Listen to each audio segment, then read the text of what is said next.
Alright, so I'm here now, and now I'm gonna set up my stuff.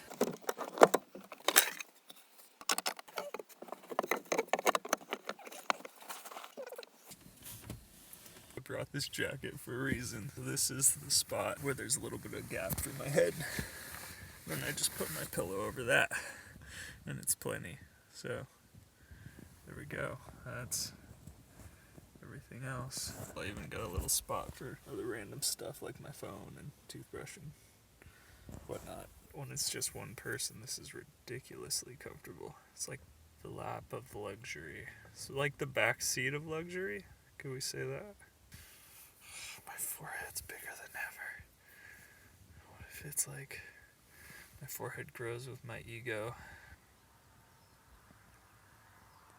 Cool thing is that the sun wakes you up when you sleep in the car.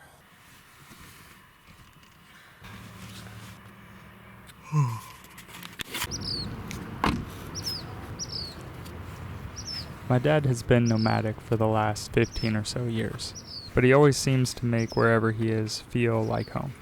For the past year, he's been living in a tiny house that he built at the back end of a friend's property on the Central Coast. It's beautiful and peaceful up here, and he has room for a garden where he's able to grow some of his own food and still has space to work on other projects. I better take off my shoes. This floor. You didn't see the floor finished? No, I never saw it finished. It's really good stuff. How do you open them? Key for opening paint cans. Oh, just hang it on the wall like a bottle opener. So what's for breakfast? Are those pancakes? Jeez, so that's what that was. That's the batter. I was like, that doesn't look like oatmeal. So in this setup right here, you've been able to weather the storm of the COVID quarantine. Or talk about quarantine. Perfect spot. Didn't it get any better? No, I mean, you got everything you need in here. You probably have to go to the store more often than us, but... You think so? Well, yeah, we have a garage to put all our pantry in, and we have a deep freezer and stuff. I mean, you probably don't eat that much meat. Oh, are you gonna show me your pantry?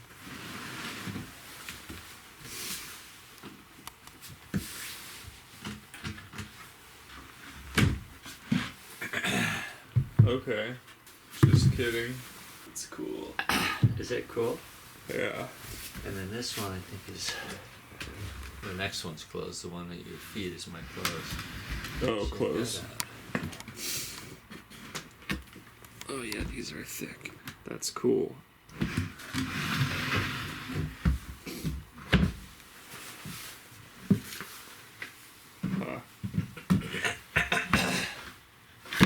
And they go all the way up. Random pieces. But especially on this counter because it's always cold, so I make... I want something to stay warm like coffee when I make it. Yeah. I know you don't like yours as hot, but I like mine hot. I just don't want it to burn my mouth. I like to be able to taste things. For moments like this, you can. Yeah, these are good coasters. These are perfect. You totally use coasters now. That's great. I remember having to hassle you so many times. Put your cup on it. I like some of those little pots out there. What's that one made of? It was a coupling for pipes, maybe irrigation pipes. No, it's for succulents. Wait, that was at Coastal Peaks or at... Yeah. So you were hanging out at that coffee shop until all this went down? Yeah. Yeah, it kind of kills evangelism. Well, it just has to happen in different ways. I mean, you just got to be there. You got to be where there are people. I saw this gal named Carol last week. She's a homeless person, and she's close to this coffee shop. And I went in the coffee shop. It was a little more than that because I wasn't sure whether it was her or not. I had taken her to lunch on Valentine's Day. Oh, really? It was just random. a random thing. I just walked down the street to invite somebody to go to lunch with me. It was just like 2 o'clock in the afternoon on Valentine's Day. I just finished doing some work for somebody. Yeah. And it just happened to be a woman, and she was just enchanted with the idea of going to lunch. She worked in El Segundo when she was down there for aerospace. Uh-huh. And then her last job was out in Vandenberg. And then, there's different things. And she was living in the downtown Anderson Hotel. And she got forced out of there when they were doing, just like Sweet Shop and everything got forced out. Wasn't able to continue because when they were doing retrofitting. Yeah, and just there was probably just gentrification. Upgrading the downtown and stuff. So they forced all of these people out. Just forced them out. Yeah. Didn't hear make it play. The point of the whole story was what ended up happening is I went in this coffee shop and just asked them if I could bring somebody in to eat with you, to feed them. This was a different time in the morning because I knew she was out there down the street. Mm-hmm. And I was hoping that she could just come and use their bathroom, clean up and stuff, Yeah. And get her food. So they had just bought this place. It used to be the Black Horse over by Home Depot. Oh, okay. And now it's the Muddy Water. They bought it in January, this couple. Okay, so they had just bought it, and where are you getting at? Well, when COVID happens. So they said no? Or so what? They couldn't even open it. But so they finally got open. They could be open because of food and stuff. They just can't have people in the store. You just go and get your stuff and leave. That kind of thing. Mm-hmm. So anyway, and the thing that I got out of them was I said, anytime she comes by, let her, just put on my tab. She wants coffee or food because they make deli sandwiches there. Yeah. So. And so it turned out to be a great conversation, just to establish a little rapport with them, and they ended up giving her a sandwich. She didn't come into the store. Mm-hmm. Because while they're making this stuff, I went out, and because she was by that point starting to pass by with the grocery cart and stuff, but I went out and yelled at her. And that's when she recognized me. So I had to go out there and talk to her. I said, just wait right here, because these guys are making you a sandwich. And she said, oh, I'd love to have some coffee. And I just got a cup, so I just gave her my cup, but I went and got another cup. But she got a sandwich and coffee and stuff. And a bottle of water. It was awesome. And I had to go to work, so I didn't have time to sit down and, And I said, you can come in here anytime. Oh, you told her? That's anytime dangerous. Get stuff. At least, whatever. And so I stopped in a week later, because I told them I'll stop in every week. To pay the tab. Yeah. And when I stopped in, she had only gone in one other time. Oh. And got a sandwich and a coffee and a water. Her main business is finding a safe place to sleep every night. She doesn't use drugs, she doesn't drink, she doesn't do any of that stuff. That cuts down the cost of living. Being homeless? No, not doing drugs or drinking. Oh, right. You want to use my plate? I have a plate. I see my plate's not good enough for you. No. Dude, just use this. I'm not going to use your plate. Why? I didn't lick it. No, I know, I'll just use my plate. Oh my gosh. This coffee's really good. I'll send you back with the pound. I usually buy a pound and I have half of the ground. Now that we're doing this thing. We need to plant those before they wither away. The chard tried to plant themselves again in the bed, so we had to uproot them a little bit. I want to make sure they get in. I had some spinach growing out there. I pulled a couple plants out. I just steamed it. And then I put it in these corn tortillas. It's cheese. Spinach and cheese and the corn tortilla on the toasted. And it was good. once we're done here, I'll go up to Carmel Valley for like just one day. Try to get some better pictures than I did before. Especially like right now, while everything's not so busy. Maybe busy would be better, but whatever. You know, the thing is, there's a lot of people who just don't care. They're not really changing their lifestyles at all. I feel like they live in that area. A lot of people in that area are like that. I mean, you gotta work, so I mean, you can't really. The rich, this isn't affecting the rich at all. No, they. Not at all. If I'm cooking on there, that's where I eat. Yeah, it's a good idea. Keep your coffee cup warm too. Yep.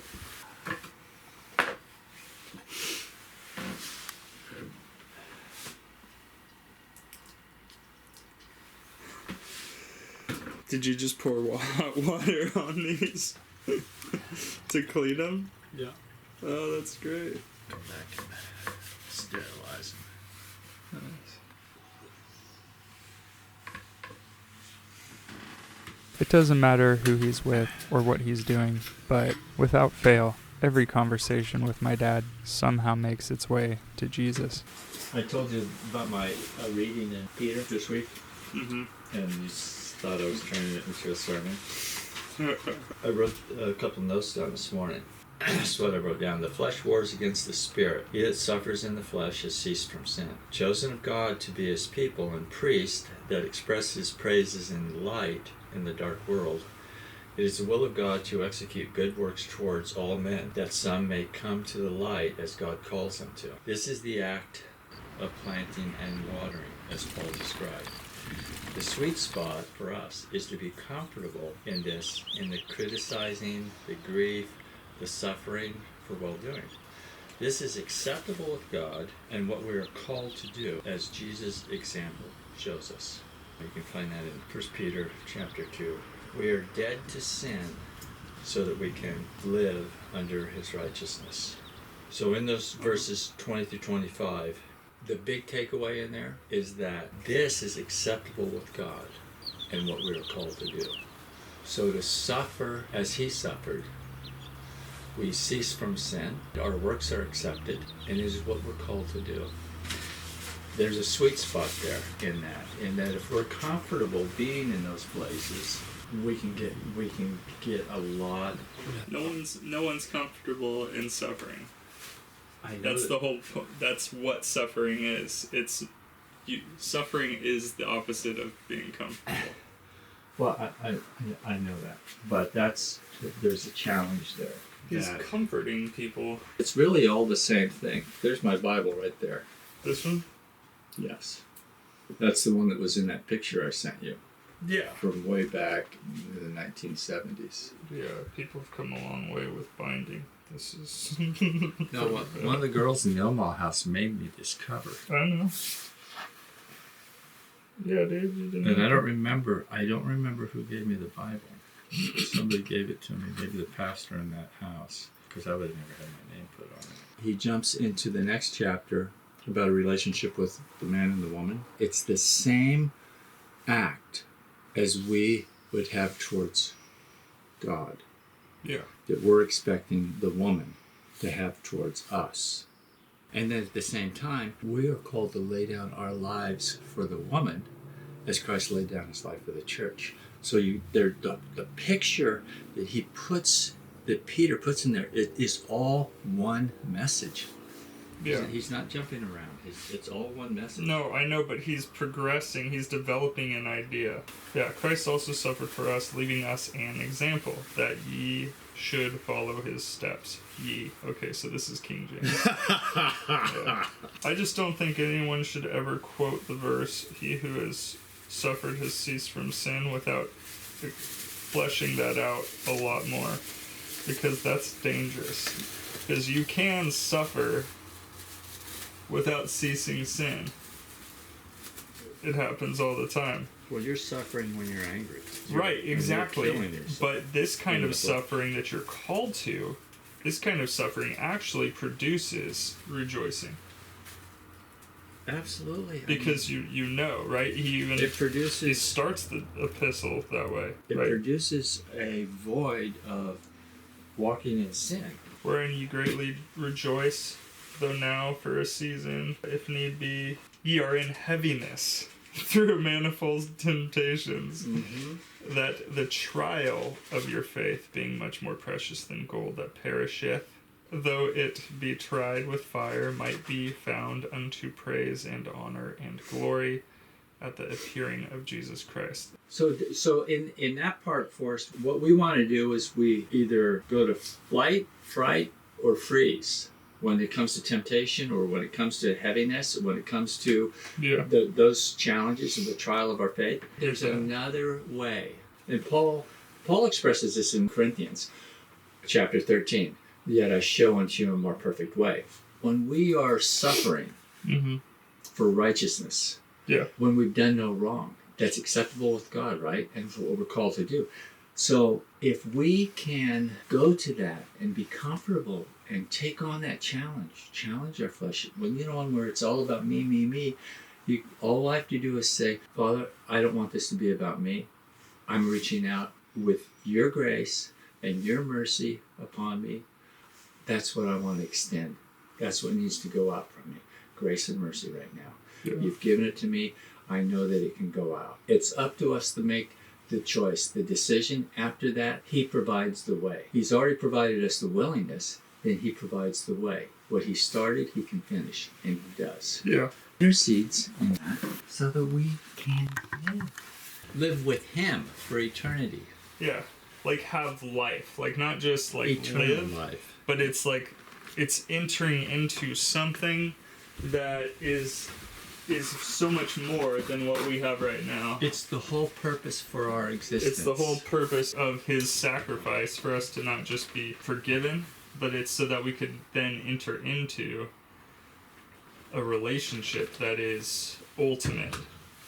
It's what we were created for. Hey, so let me see your hummus. I'm going to make sandwiches out of this bread. Is that okay? Yeah, sure. Oh, see, look, it's wilting already. It was good until the sun started hitting it. So we'll get it in there. If you look in that hole, you can see a little brown inside. There's owls and babies in there. Owls? Yes, they come out at night. I heard them talking last time when we went out to your car. Oh, you got some lettuce over there. That's what you're getting for the sandwich? Those snap peas.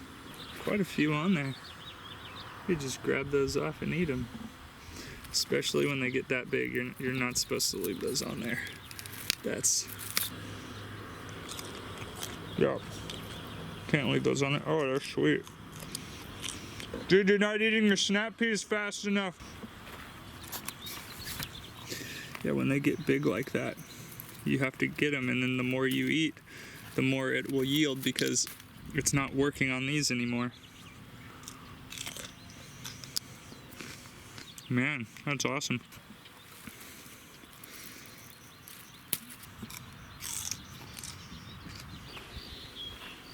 The funny thing is, remember, you're the one who bought those. You bought 6 of them about, I don't know, 4 or 5 years ago when we first started those beds in our backyard.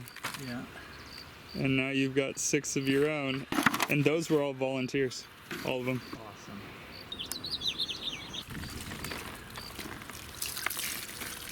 Once we were done eating, drinking our coffee, and putting our conversation about Jesus on pause, we went off to work. Check out the next video where we start prepping the floor and take a lunch break. But it does alter our souls.